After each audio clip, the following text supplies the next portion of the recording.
Hey everybody, welcome back to Travel Trailer Nation. Hey, today it's not about the travel trailer, and if you've watched the Trilogy of Terror video series that I had, I think I say towards the end of the second episode that it's not always about the travel trailer, and it isn't.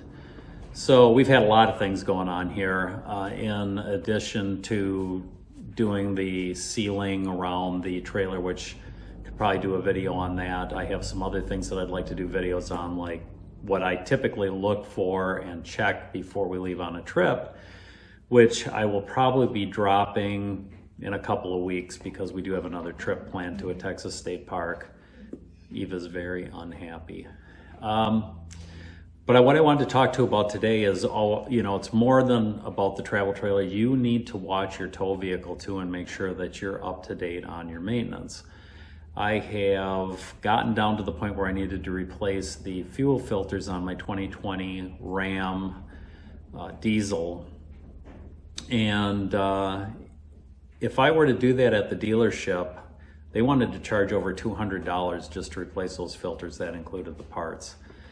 They also wanted to charge me $220 for an oil change, but I shopped around and found another Dodge dealership not very far away, Greenville, Texas, where they were doing them for $136. And to me, that was like pretty close to break even if I bought the stuff myself. I'm a big Mopar guy, so I would have gotten a Mopar filter and I would have stayed with what they're putting in as far as the full synthetic.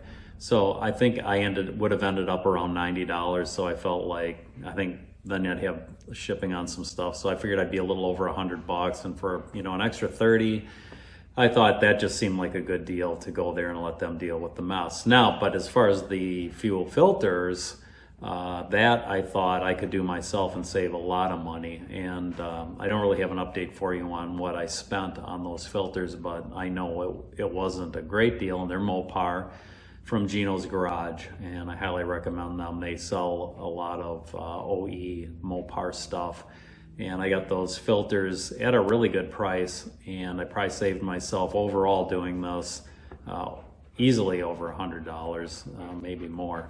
The long and the short is, my buddy Frank and I took the truck over to him today. All I really needed was a 28 millimeter socket, and I took a Phillips screwdriver with me, and a ratchet, of course. And I'll tell you one thing, he was very curious.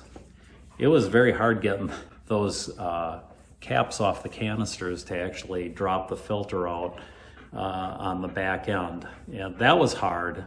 And I thought, man, the front should be a lot easier. When we moved over to the front, and keep in mind, you really need to get probably, take it easy there, you probably need to get about a 13-inch, 12-inch extension with the swivel on the bottom to really get that 28 millimeter socket on top of that canister. If you've got a 2020, that's what I have, and I'm not sure how they've changed, either going back in time or forward.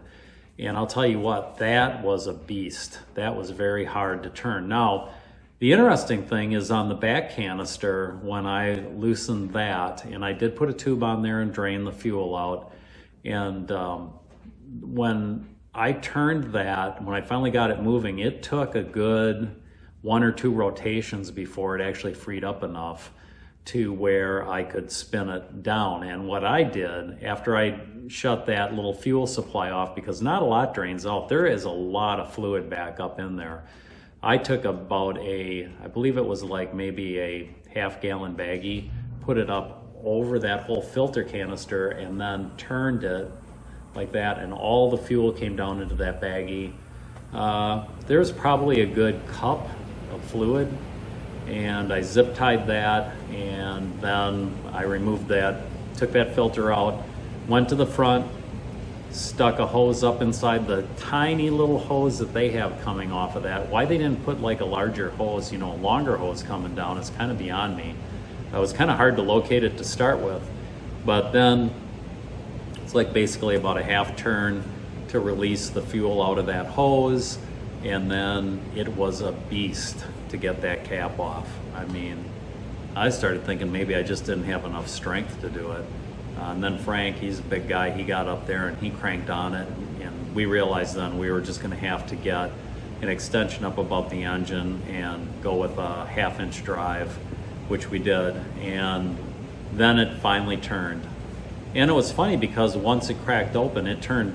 Once we got one little spin on it, man, she spun right off, and I took that filter out, and that filter looked almost new. The rear filter, not new looking at all. It was pretty dark. So I'm glad I got that done. I've got the oil change out of the way. I've got the 2 fuel filters out of the way. I only have 23,000 miles on this Ram. It looks brand new. Even Frank had mentioned about how clean it was. It is very clean. In the engine compartment and underneath, it looks almost brand new. So I wanted to make sure that I got ready for the trip that we're going to take up to Wisconsin. And we're going to be on the road for a month, probably stopping at 7 campgrounds, 7 or 8 campgrounds along the way. And I will drop some videos as we stop so that you can kind of see where we're staying and what they're like. I will tell you that the first stop on the way up is the Memphis KOA. Then we go to the Double J campground, which is in Chatham, Illinois. Then we're at Pilgrim's Campground in Fort Atkinson. Then we're on to Cliffside Campground in Racine, Wisconsin. And on the way back, we'll go back to the Double J, back to Memphis, and then we're going to the Hot Springs, Arkansas KOA, and we're going to spend about 3 days there.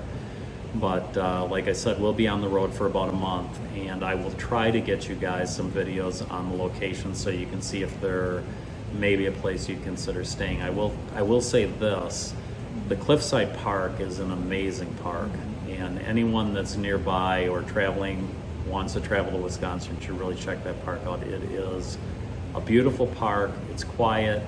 Tons of space between the trailers. It's just a great place to stay, and there's trails to take you back to Lake Michigan. So Eva will take her yearly jaunt back, and I'll get a photo of that, and it'll be a good time. So anyway, that's it. I just wanted to give you an update and say, it's not always about the trailer, like I've said before.